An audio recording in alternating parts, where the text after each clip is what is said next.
Good morning. Hello and happy Tuesday. Welcome to all of you joining me here on our daily Natural Health News Live show. I'm very excited to discuss a whole bunch of literature that is hot off the presses, particularly a study we're going to talk about for today's topic.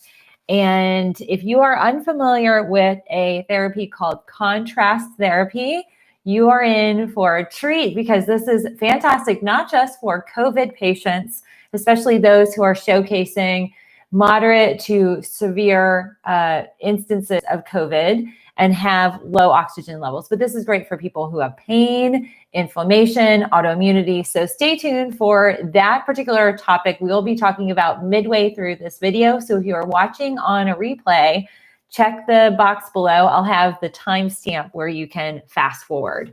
We discuss the news in the first part of our show, and then the second half, we dig into a lot of the tips and resources and specific related topics and information that I offer you so that you and your families can be healthy and well during the COVID season. And this is a season, I know for a lot of us, it doesn't seem like it's going to end, but it will. And we're trugging through it together. So I am a partner for you and your families as you try and navigate this season of a pandemic. So welcome to all of you. If you are tuning in live, do me a favor. I love to take a poll and see who all is tuning in and where you guys are watching me live from. So definitely comment down below. Let me know what city, state, country that you are tuning in from.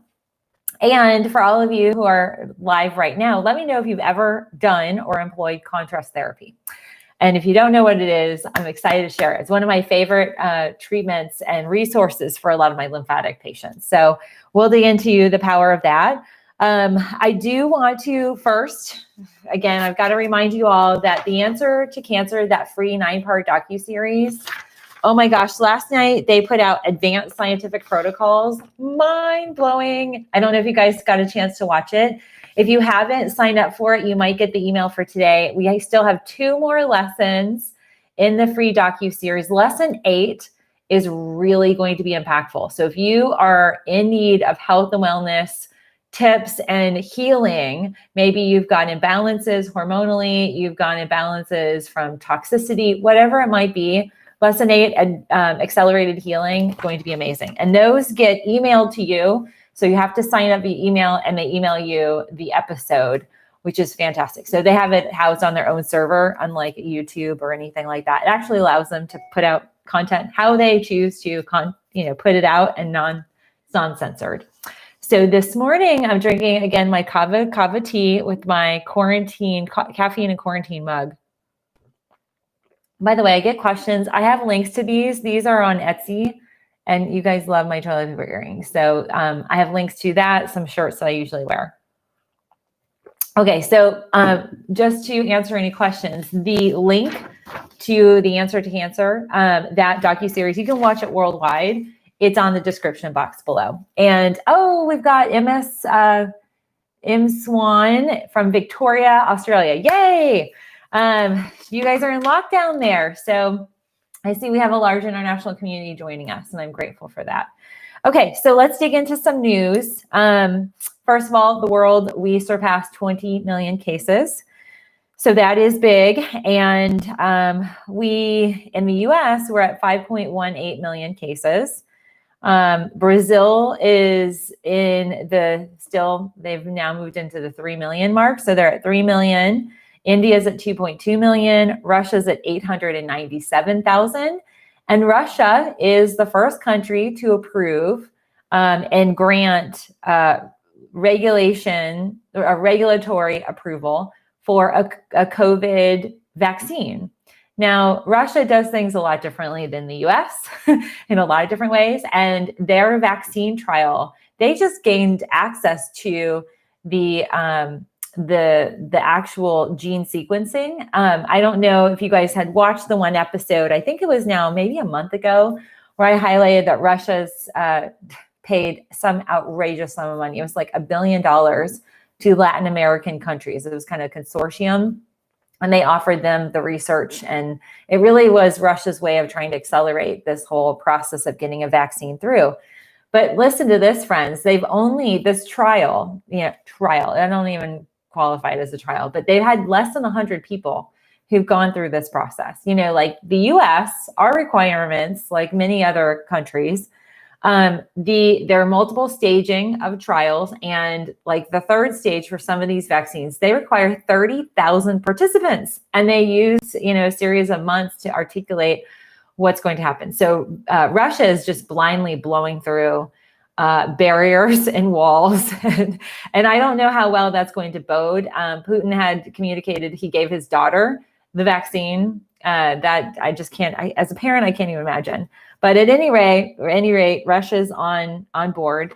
More than likely, there are some financial kind of underpinnings where they maybe want to see how successful it is. Essentially, they're trying on their people, but they might. We have a vaccine race happening worldwide, and so they're a part of it.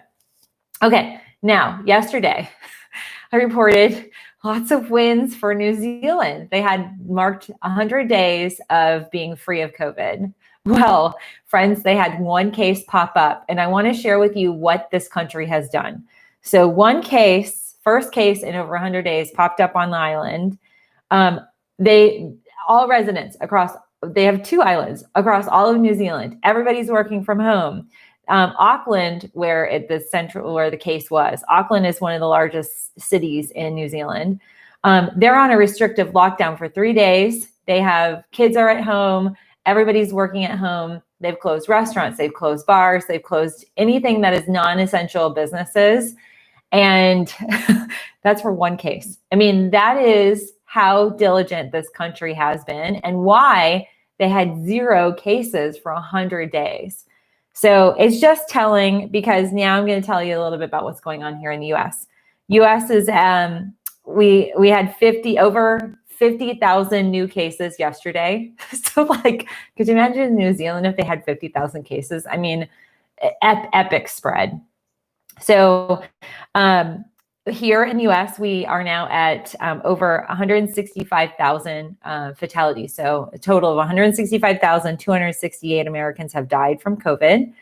Now, this is a poll I saw on one of the news. I haven't watched the news, but just scrolling through my online accounts. And apparently half of Americans polled know somebody who's tested positive. So that's just the extent of how overwhelming this is. And if you know people, you might be socializing with said people, meaning you might have the contagion spreading.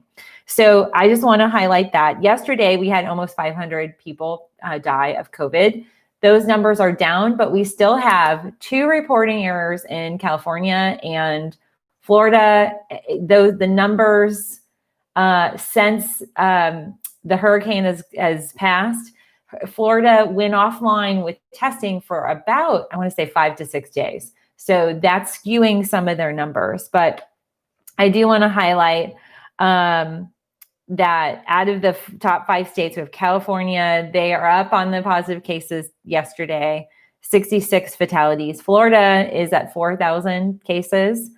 And they have 93 fatalities yesterday. What's most concerning for Floridians, and many of you know, I know a lot of clinicians, doctors, nurses, PTs, OTs in the field working in my hometown, and getting reports that there are multiple refrigerated trucks at the main hospitals. There are just an overwhelming need for staffing. Some nurses are retiring because of the potential exposure. Other nurses are running down to Miami, where there is a higher hourly pay rate. So some populations in Florida are losing their healthcare system because they're needing people in the major epicenters. But I do want to say, on the hospital front, Sunday, we finally got the state numbers of hospitalizations, and Florida had the highest day of hospitalizations. They had 3,355 statewide hospitalizations due to COVID alone. So that's pretty intense. That doesn't include your pregnant moms. It doesn't include, the child that put something up in his nose or in his ear, or somebody who had a heart attack. unrelated to COVID. So, or traumas, had, car accident. These things are still occurring while we are having a COVID situation.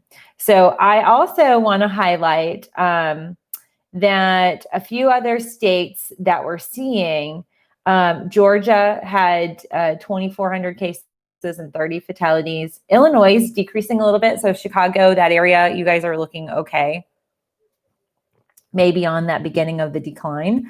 But 12 total states are still showing an increase in cases. And still to this day, 80% of the transmitted, or let me break this back. Anywhere from 10 to 20% of the current cases. Let's see. No, sorry, I take that back. So the amount of cases, so there's a statistic where 10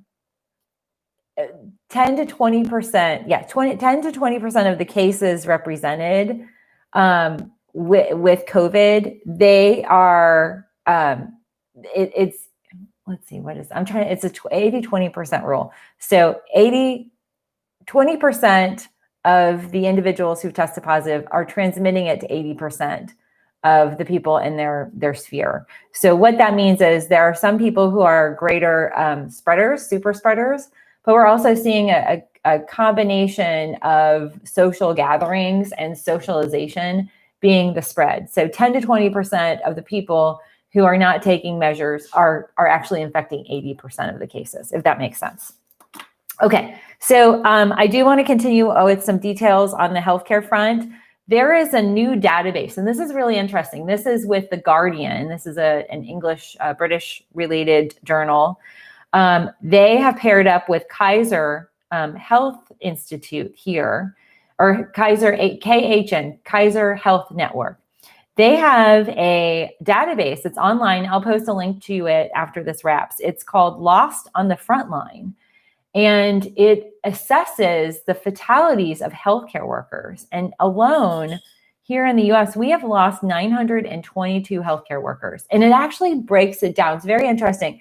Like you think, okay, these are all nurses. No, I mean, a good population, the core, they have kind of these bubbles. So the largest bubble of cases, and you can check by state, zip code, you can get really specific. The largest point of this are nurses. We also see some doctors. You see radiation, or not radiation, but pulmonologists. You see the PTs, the respiratory therapist, administration. So people who check you in. I mean, there are people who are not frontline healthcare, they're not certified to treat people, but they are working with people in the hospital, janitors, cafeteria workers. So there are a lot of folks that have specific impact or exposure that you might not think about. So healthcare workers, it is everybody in that healthcare system who makes it run. So it's not just a nurse or a doctor. So that's one thing I wanted to highlight. It is very, very fascinating. The World Health Organization, they today gathered and had some communication. They said that the virus is not showing any seasonal changes. And the quote was that it shows exceptionally difficult to stop. Well, that's pretty much a duh. But they came out and that's what they said. There are still a multitude of testing delays. We are seeing some people waiting 17 days to get their tests back. There is a new article that came out in Nature, and basically it talks a little bit about measuring and defining mild infection of COVID. And so the title is "A Negative COVID Test Does Not Mean Recovery." And this really gives props to those who are suffering longer term. And just because a negative test comes back, that does not mean that you're not dealing with the effects, the ravages of COVID on the body. So the long haulers I've talked about, the Survivor Corp on Facebook. This highlights some recommendations in terms of, surveillance. It talks a little bit about, how do we define recovery? The duration, the severity of recovery, and then the fluctuation of symptoms. And, they talk about applying some of the basic epidemiological standards to COVID in the scope of the post recovery. And so I think that's very fascinating. I have read some news that farming is being really greatly impacted by COVID worldwide. Apparently, there are going to be farmers who have an overabundance of corn, and the need for corn with the fuel industry and energy has really decreased. So there's a decrease on that corn, and even they've seen cotton decrease in terms of the demand. But what I think is very fascinating is our farmers are recalibrating what type of crops they're going to be planting. So this may end up changing. I mean, this is just a very, very broad, hope, if you will, that maybe it would change the monocultures of our farming industries and maybe get them focused back to local. That would be so good for our global health. It'd be great for our soil. It'd be great for lowering and minimize the pesticides, herbicides, and insecticides. So let's just cross our fingers. Maybe COVID will force a restructuring in farming. We can only hope. Okay. Now I do want to highlight the house parties continue statewide. Futuristic $10 live super chat. Thank you so much. I appreciate it. He's in Australia. So Karen says, is there a link for a Facebook group? All you have to do is on Facebook, just type in Survivor Corp, CORP, and you'll find them. Okay, so I do want to highlight, there still continue to be house parties, big house parties. New Jersey reported, first of all, you have to have a massive house to have this type of party. Most of us don't have these houses that can fit 275 people in. They exceeded the 25-person gathering limit. And it happened in Trenton, and they are attributing it to younger people who are choosing to bring the parties to them. They're hiring DJs and bartenders. They're throwing parties in their homes. So, that hits a particular population of people who can afford that, but that is what's happening. And then also they're on the state of football, college football, the Big Ten hasn't totally gone down this route, but they are voting against football this season. That includes Michigan. I think Michigan State and Michigan are in the Big Ten. I'm a little kind of bifurcated. ACC and SEC tends to be like our family's focus. But that, just for all of you football fans, more than likely, they're probably going to just scrap the season. I just don't know how that happens. I don't know how you have 89,000 people in a stadium to watch college football.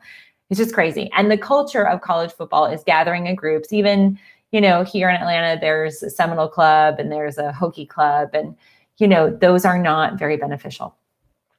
So the other thing that I want to mention, there's a few pieces of reviews and clinical data. So one of the things I think is very interesting, several journal articles out of the JAMA Neurology. So JAMA is the Journal of the American Medical Association, and they've got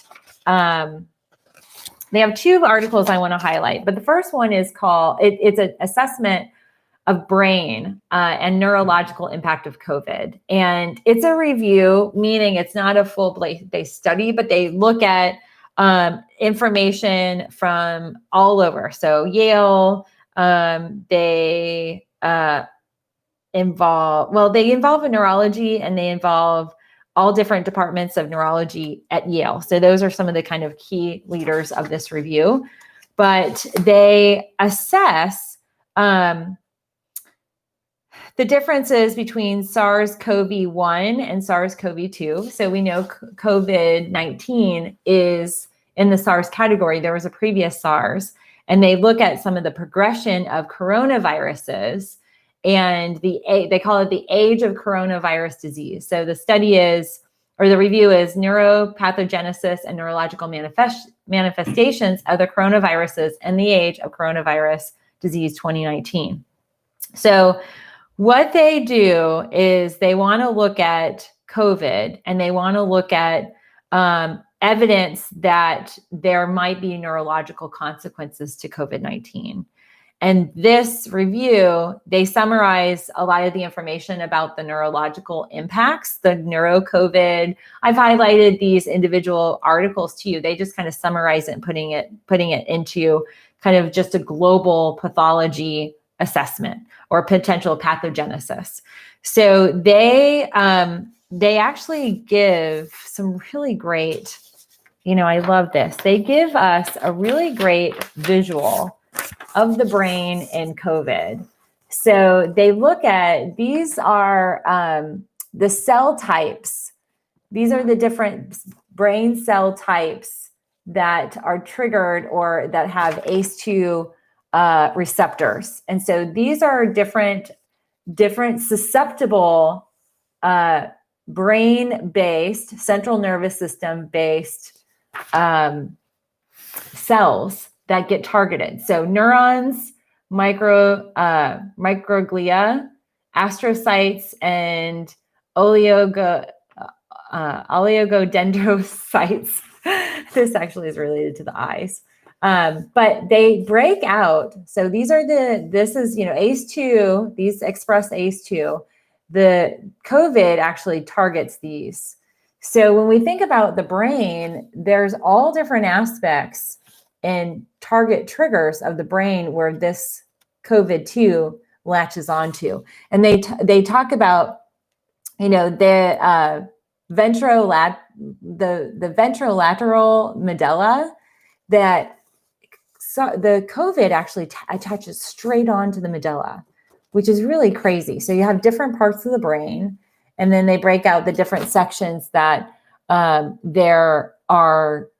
impacted. So you think about all of these different areas, all the different things that are controlled by the brain. So our muscles, our speech, our breathing, our voluntary and involuntary systems. It is very, very fascinating, this whole breakdown. They also talk about the viral spread and how it all happens. So, and I love it because they give you the visuals of like when you're breathing it in. So this is your mouth, your nose, and then let's see if YouTube will focus. Let me get my pen.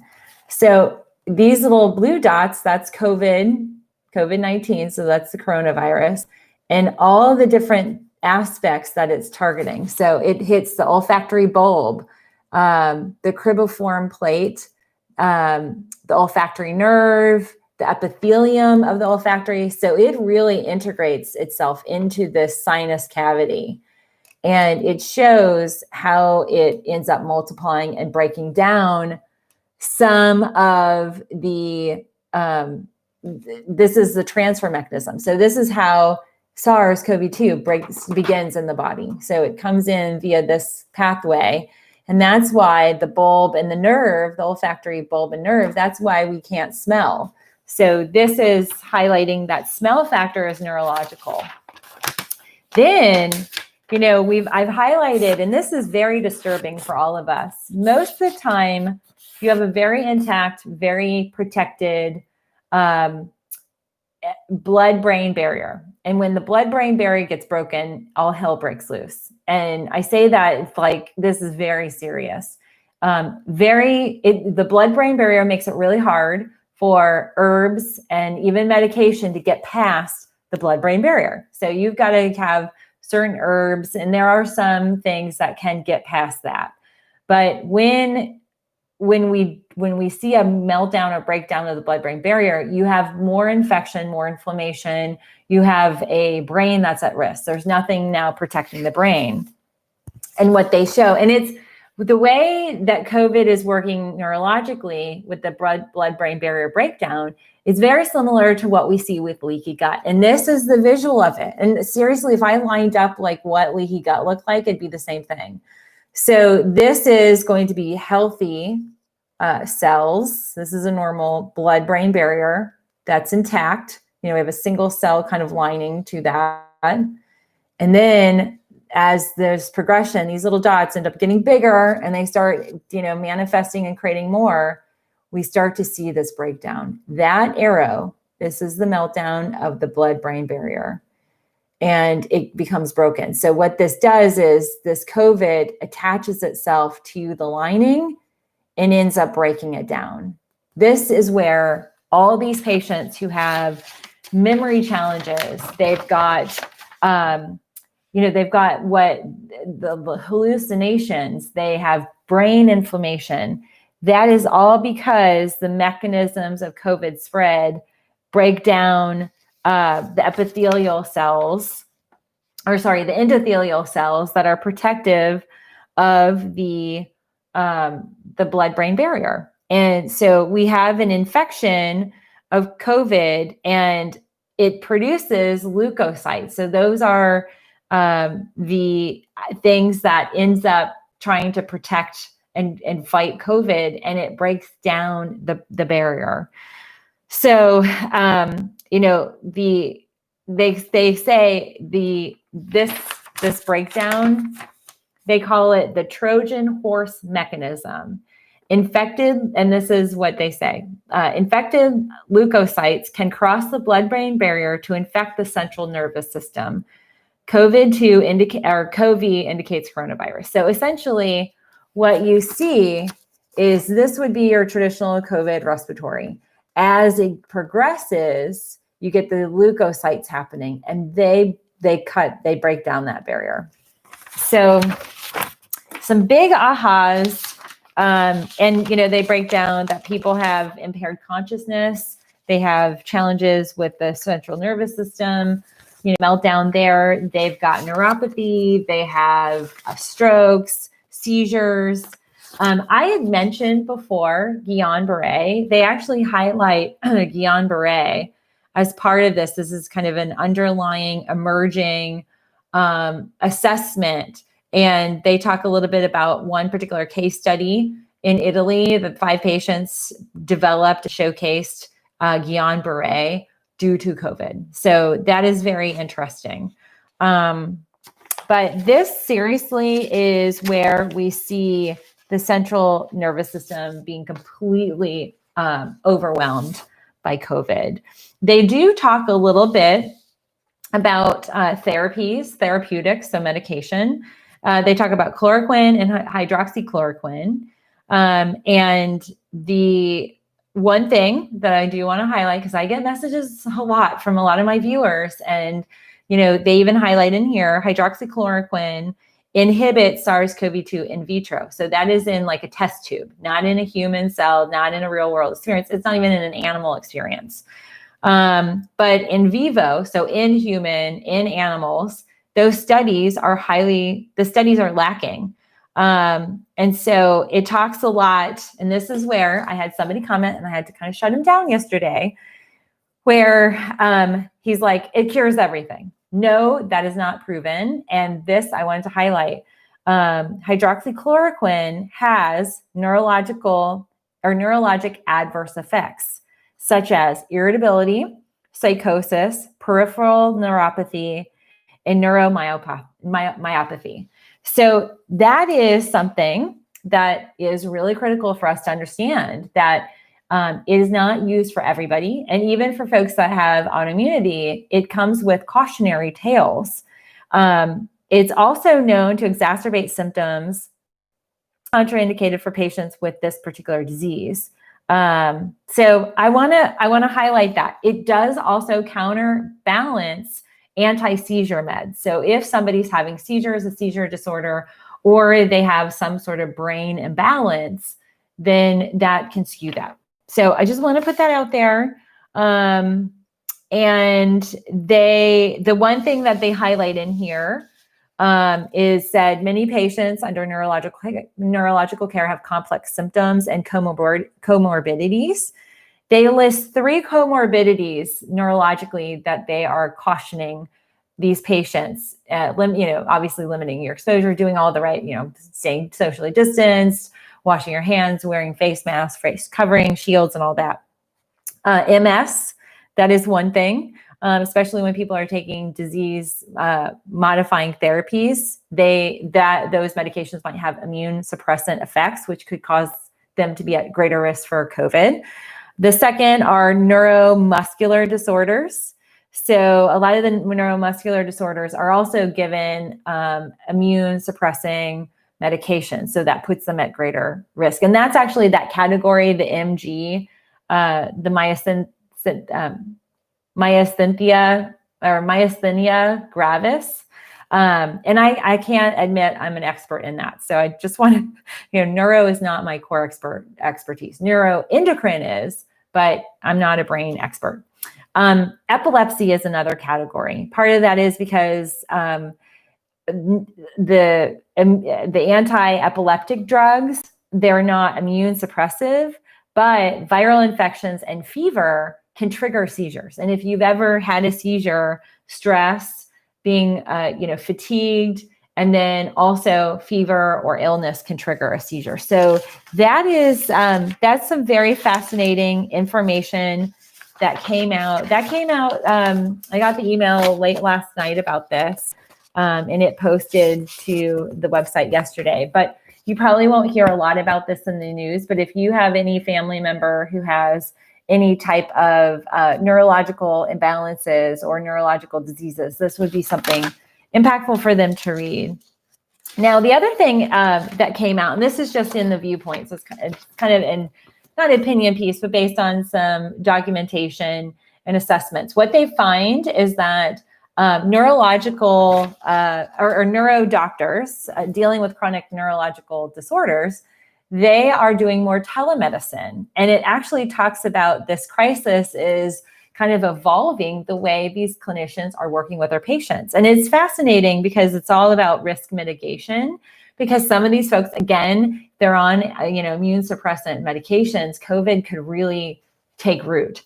And so it could be risky. But it is interesting. They talk a little bit about the remote delivery of care and also remote monitoring. So they use different sensors and different resources that they used to have to do when you went into an appointment. So if you have Parkinson's, they can actually still measure your gait and measure all these things by the telemedicine. So I think this is really fascinating, that there might be a shift in the world of telemedicine with regard to some of these specialties. So, and I've highlighted a little bit about the cancer world. It's changing a little bit about how quick they are to move forward with certain cancer medications, and very interesting. Okay, so the other thing that I want to highlight is there's a viewpoint coming out about universal masking and the role of mandates, health education, and the CDC. This I won't go into, but I will let you read this. So if you have any doubts, skeptical of masking, this comes from the O'Neill Institute for National and Global Health Law out of George Washington University, as well as Harvard Law. And here, Dr. Copeland, he's a doctor with Emory here out of Georgia. And they detail the mask mandates. They talk about, the evidence supporting mask mandates, funding, maybe a need to reassess some of the things that the CDC fell short on. So this is a really good piece. So those links will all be down below for all of you. And futuristic, definitely, check that out. Masking does work. I mean, we have a significant amount of data, but it's not the only thing. And so, you have to have, just like with health, there's no magic bullet. I'm sorry. It doesn't work that way. It doesn't work with conventional medicine. It doesn't work with traditional medicine. You have to take multiple measures, and collectively you're creating different elements of your protective bubble. Your immune system, eating right, exercising are critical too. But a lot of folks have these underlying health conditions, and some people don't even know it. But I do want to dig into the gist of our why today's topic is about a really unique therapy called contrast therapy. This just came out of Metabolism Open, that is a journal, and they talk about, this is really fascinating. So they talk about metabolism in critically ill patients with COVID and the effects of hypothermia. They use a case study. And so what happened was they report the use of hypothermia in 4 patients who have COVID. And they're literally like, it's the last measure that these clinicians have to try and stop these patients from dying. And part of that is the metabolic rate, the oxygen dioxide the carbon dioxide production, the oxygen consumption, and even arterial blood gas results. They're measured before and after the therapy. So if you are not familiar with hypothermia, it is something that a lot of cardiac surgeries involve. So sometimes if they are doing a valve replacement or an aorta replacement or even heart-related surgeries, depending on what's going on with the patient, they will often use hypothermia to lower the metabolic rate and to actually decrease the likelihood of cells dying because of a lack of oxygen. Now, it sounds really like, what are they doing? Are they freezing people? No. But what they do is they slowly move the actual body temperature down. So I want to dig into that because in this study, they lowered the body temperature of these patients. They end up lowering the metabolic rate, and they lower the energy of the body so that it uses less oxygen, which is really critical because what happens is you get the reverse effect. So some of these patients with COVID, the heart rates are high. They're burning through oxygen. They're in a hypermetabolic state. And that hypermetabolic state is causing more distress. We start to see the lung, the impact on the lungs, the impact on the kidneys. We see the neuro impact. So what they do is these extreme hypermetabolic states, they actually use hypothermia.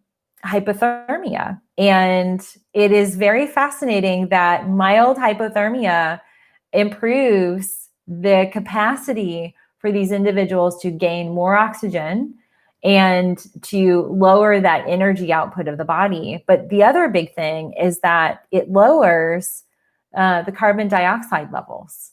So that becomes critical because they're not in a toxic state. So sometimes what happens with COVID, is COVID the thing that kills people? Technically, yes, but there are multiple systems and multiple reactions in the body that happen. Some of these people are dying of sepsis. Some die of blood clot. It's all from COVID, but the thing that actually kills them is an overwhelming amount of carbon dioxide, or their heart rate, their arrhythmia, the AFib that occurs. It just literally, the heart succumbs to that.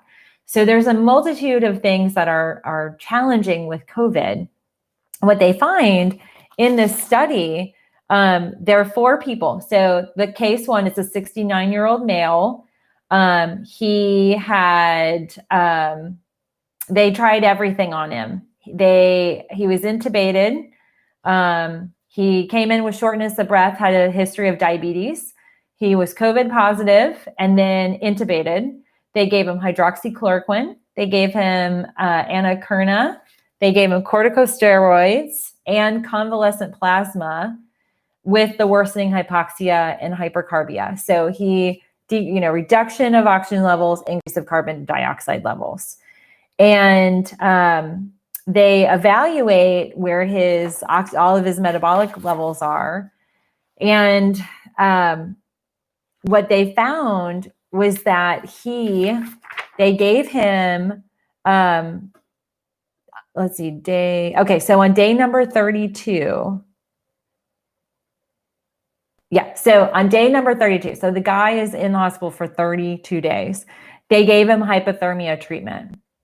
And they dropped all these levels. And so he improved. The improvement is from 93 to 263. That's a ratio of carbon dioxide and oxygen levels. But what happens is the improvements were sustained after full rewarming. So they warmed it back up. And the patient had no meaningful neurological status since intubation. So he's not presenting with some of the traditional neuro-COVID symptoms that we'll highlight here and definitely in some other research I've highlighted. And he the family elected to withdraw care, and he exited the hospital, and he was back to a normal functioning body and not in a hypermetabolic state. Okay, so that's one. Case number 2 is a 73-year-old male. He presented with coronary artery disease and hypertension. He was admitted with fevers and shortness of breath. They found he was positive for COVID and had an acute pulmonary embolism. So he had a blood clot in his lungs, or multiple. They put him on anticoagulation therapy, and he ended up having respiratory failure and was intubated on day 3 in the hospital. So he also, very similar, got hydroxychloroquine, corticosteroids, convalescent plasma. He got this tocilizumab and remdesivir for both the low levels of oxygen and increase in carbon dioxide levels. And they ran all of his levels. He was hypermetabolic. And on day 12, they put him through the therapeutic hypothermia. And he had an improvement in his oxygen levels. The reduction in his carbon dioxide levels decreased. So when they rewarmed him, so they warmed it back up to normal temperature, he was able to maintain and sustain his oxygen levels. And he ended up exiting the hospital on day 32. So the family put him in palliative care after the rewarming, and he left the hospital in 32 days. So it's kind of interesting. There's a case 3 and case 4. I do want to highlight, these are a lot mostly males, but I want to highlight a female. So case 4 is a 62-year-old obese female. She has asthma. She had a fever and shortness of breath, was tested positive, entered the hospital, intubated on day 10. Same kind of treatment, hydroxychloroquine, corticosteroids, anakinra, and then she had respiratory acidosis. So the blood acid levels increase, her pH increases. And she started to demonstrate renal failure, and her blood pressure starts to drop. So she has hypotension. So they put her on 3 major med drips. So she was on Levofed, vasopressin, and phenylphrine drips. So she, on day 48, they put her into therapeutic hypothermia, and everything starts to improve. Her renal function improves, her vasopressor levels improve, and that sustained its way through her rewarming. She was weaned off of the 3 drips she was on, and had a full renal recovery. Isn't that crazy? So this is very fascinating. And they literally look at like the levels at the bottom, the levels. So they literally have, hypothermia, rewarm, hypothermia, and like the different changes. But I want to highlight this because this is something all of us can do. We have access to what we call contrast therapy. So let's dig into what contrast therapy is. So hot and cold therapy is what contrast therapy is. And it's using high heats. So it can be both. This particular study looks at just hypothermia. But if you want to really enhance your health, you can do things like cryotherapy. You can do things like I do, the infrared saunas. The 2 together are what we call contrast therapy. And a lot of times you can achieve this at certain spas. So like I have told several of you on the live, if you've watched before, that one of my favorite places to go to when I'm in New York, very few times I've been to New York, I always go there, are the Russian bathhouses. And I love them because it's that full contrast therapy. Literally, you go to a deep, hot sauna, you sweat, and then you stop there, and then you go and move into the like freezing cold pool. It's like 37 degrees. You dip in the pool, you stay there for 30 seconds to a minute, and you come out, and then you sweat again, and you keep doing that back and forth. Now that's an extreme case, but you can do this in your showers. You can alternate between hot water and cold water. Start your shower in hot into cold, or start cold, do hot, end in cold. But this is a way to address carbon dioxide levels that are unhealthy, as well as low oxygen levels. So for folks who are dealing with COVID, maybe in a mild or moderate category, could very well implement these techniques at home. So when we do warm, it is a vasodilation. So it literally opens up your vessels and it flushes blood to your extremities, so your hands, to your limbs, and you get that blood flow. You get oxygen delivery. Now that traditionally would be also reminiscent or match up with a fever. So fever does the same thing. It elevates our body temperature for an immune response, but we also get the vasodilation. So these patients are already in the hot part when they come in. They've got the fevers and they have all this other stuff. So the blood flow moving to all the extremities, you also have the decrease of the oxygen levels, and you get some of the oxidation. You have where COVID and some of the CO2 levels that you're getting because of the lack of metabolizing out through the lungs. You have a situation where you get more free radical damage. You get more cellular damage when everything's in a vasodilated phase.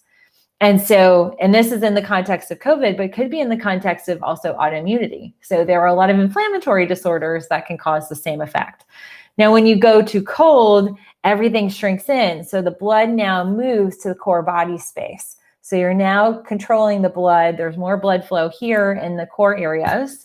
You're going to now be enriching some of those oxygen deprived organs, because you're keeping the oxygen and the blood contained in this singular space.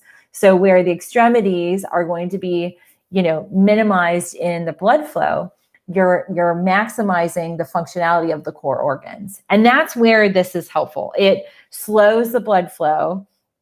And it also, what's really cool is that the impact of cold, it actually functions as a lymphatic pump.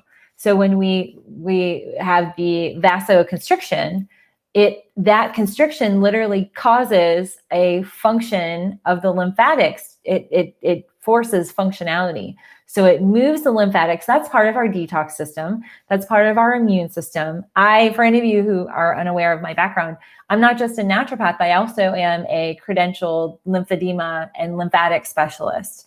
So that's a real core of my practice, is helping people move their lymphatics for an assortment of reasons, not just lymph disorders or lymph diseases. So that's really critical, where when you're moving all the blood into the core centers, you're also promoting lymphatic flow. That's great for detoxing the body. That's good for getting out toxic cellular debris. And it's very powerful at pumping the lymphatics. Now, I do want to highlight that there is another lesser clinically observed, but has been clinically assessed.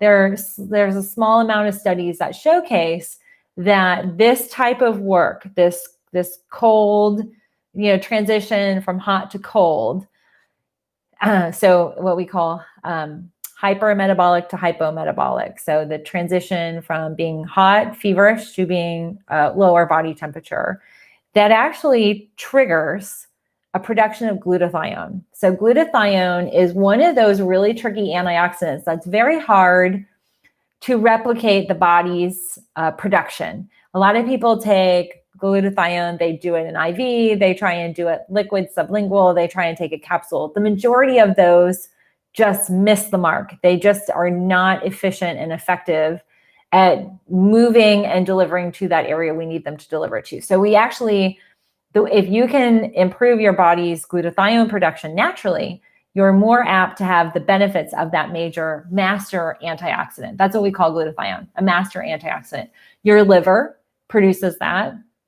And that's also where we see a reduction in oxidative damage. So when we're talking about these, hypermetabolic, overly feverish, running high, full system breakdown, the lungs are not functioning well, the renal, the kidneys are failing, we're having all these challenges, we start to see that when they go cold, they start to see improvements of all of those levels. They've got the lymph movement, they've got more oxidation going to the core organs, so they're concentrating the oxygen that does exist, so it nourishes those core organs. It's not a body system or function of the body system that happens. So this has to happen externally. And they do it through the way that they slowly cool down the body in the hospital. But you can do this at home. So I want to share with you some of the ways and things that you can do this. So, cryotherapy are things that you can buy those. They're highly expensive. But honestly, you can, they also have these troughs that you can buy that literally will cool down the temperature to about 33, 35 degrees, just above freezing. They're really intense. It literally looks like a trough that horses drink out of, and people get in. They keep them, on their back porch, and they get in, and they do that. Athletes do that. They will fill those tubs up with ice. If they, now we've got more electronic forms, you can fill your tub up with ice. There's been one time in my life where I actually did do a cold bath with Gabriel when he had a high fever with that norovirus. It totally freaked me out. And I did this therapy on him. So it's something that you can actually do routinely. There are some contraindicators that I do want to mention. If you're pregnant, don't do that. If you have any type of skin infection, open wounds, so this is post-surgical, maybe you've got cellulitis, I wouldn't do that during that situation. Metal implants, particularly like joint implants, they recommend against it. Now that's a little iffy. I'd want you to have a chat with your doctor who maybe has implanted the metal in your body to see. And then cardiac insufficiency is kind of a broad base. Some folks their hearts are not fully equipped if they were to have that instantaneous vasoconstriction, but you don't want to have that impair the heart or have it not function well. So there are some caveats to this. But you can do this, like I do my infrared therapy, and then I cool down a little bit, I keep my sweat on, and then I take a cold shower. If I wanted to accelerate that process, and I have in the past, I put ice in a cold bath, a lot of ice, put it in the cold bath, do the sweat, and then jump in the cold bath. And that can lower the body temperature, and it's almost a shock. So that kind of shocking sensation where you see an instantaneous change in, vasodilation to vasoconstriction, it triggers this process. It triggers healing. And here are some of the benefits. It reduces pain. It reduces swelling. That's the lymphatic involvement. It increases circulation despite what you think. Like if you're not vasodilating, you're not circulating, but you are. So it does increase the circulation. So if people have circulation imbalances, that's very beneficial. It all on its own reduces inflammation. It elevates your mood. It reduces muscle strains and pain. It increases alertness. It increases and speeds up the recovery and healing process. This is from athletes to folks that might be dealing with, some viral elements that haven't gone away. That transition, heat and cold, is very powerful. And it is very good for any type of post-workout muscle soreness. That's where we see that in the category of the athletes. Football players, as soon as they're done, they're all of them are soaking in these cold baths, doing cryotherapy, doing really cold vasoconstriction to limit the inflammation. So if you stay vasodilated, that's where you get blood flow, you get inflammation, you get lymph, and you get an overwhelmed state of swelling and fluid and inflammation that limits healing. When you vasoconstrict, you remove that and you speed up the healing. My son has his own infrared sauna. They are pretty amazing. So I've got some questions on this topic. So One Day Painted says, how long do you stay in ice tub at a time? Depending on the temp, my ice tub is not going to be in the 30s. It might be in the 50s, which, 3 to 5 minutes is maybe all you can tolerate. But, it's one of those things you want to slowly move into, slowly incorporate in your life. So start in the shower, walk in the shower, do cold, do hot. You can switch back and forth.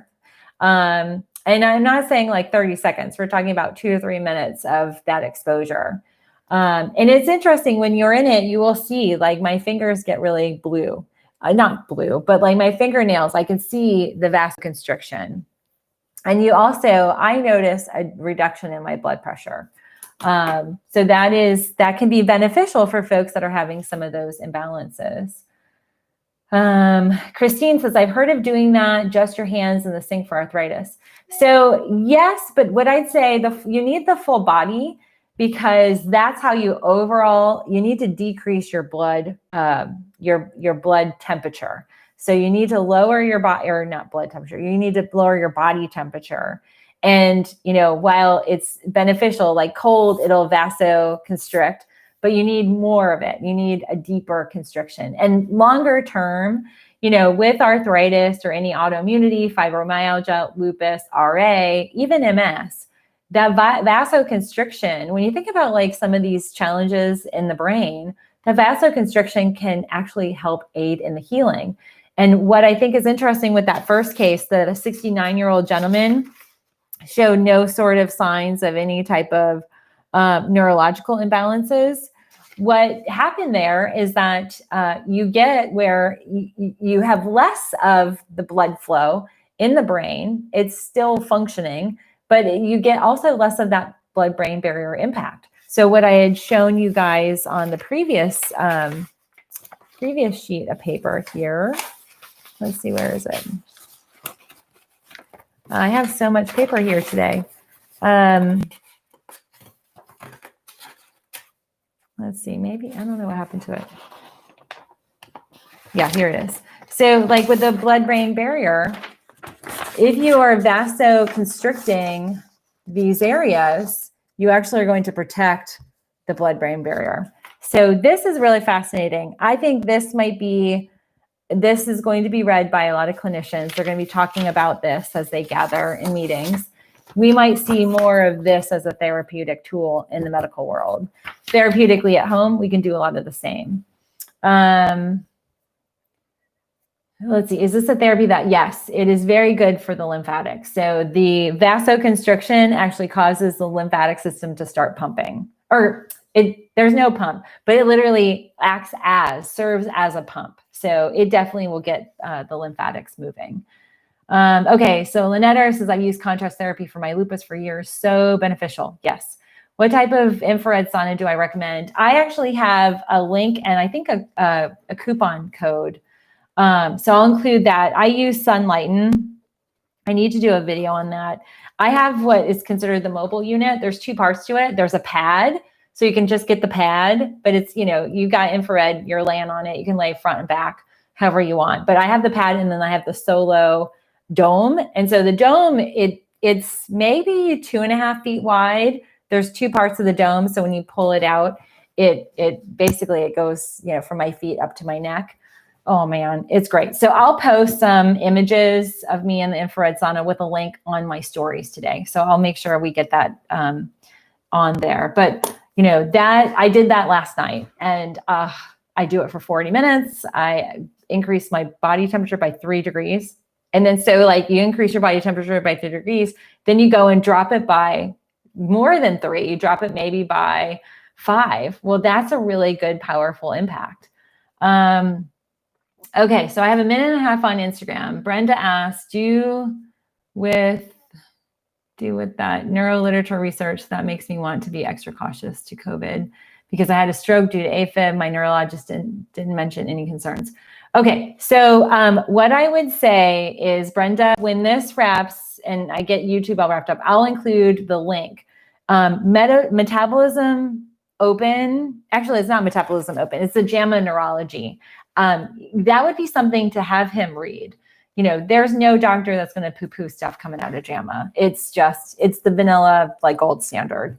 So I think that's impactful. And I think also too, there's just so much going on that it is really hard for folks to keep up with it. I mean, it's a lot. Okay, so Instagram, you guys are going to be running off. I am going to continue on YouTube for a little bit to answer some questions. So join me tomorrow, and thanks for tuning in, everybody. Have a great day. Okay, so let me save this. I'm going to share to Instagram. Okay. Let me just do contrast therapy. Okay, so let me answer some questions here.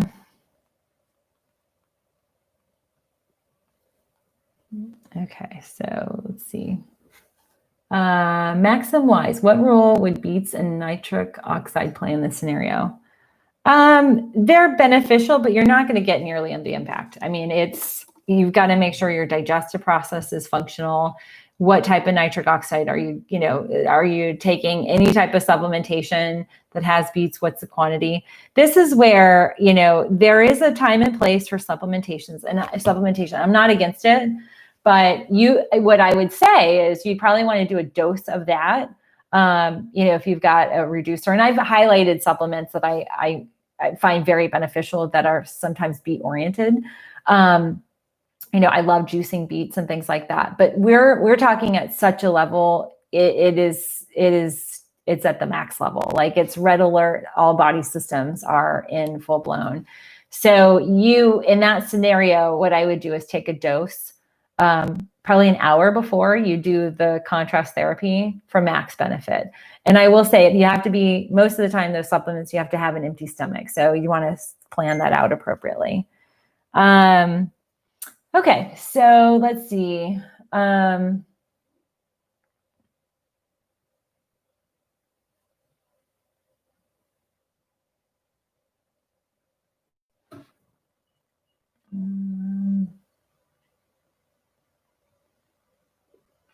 Let's see. I see a question, Letitia, who is she? I'm not sure. Let me move this over so I'm not talking away from you all. Okay, so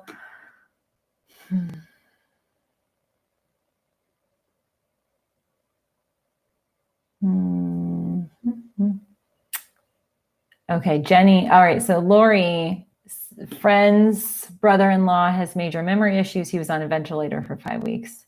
Yeah, neuro-COVID is, well, and then there's the trauma of just being on a ventilator. People are aware of their surroundings even in that state, which is really, it just plays, it's loopy for the brain. It's, the brain doesn't really articulate and understand that whole process.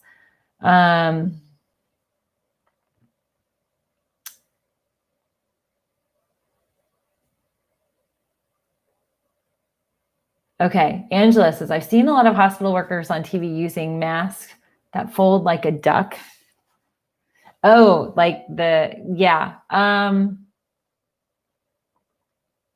The one I will show you, and I'll post links. I actually have links down below, and I actually have 10% off. Like this is one that I feel like I have more space here. Like when I wear this, I don't know if you can see that. So I have a whole, I can talk very easily in this. And so this is kind of my go-to. If yesterday we ordered takeout at our favorite little Italian place, I love they have the most amazing pear walnut salad. But I'll wear this because it's got a lot. So my mouth is here, and then that's not much space. I don't know if that helps. I just totally got lipstick all over this. Yeah. Lipstick. So that's done. But it's got adjustable, and these are on the one link down below. So definitely check those out.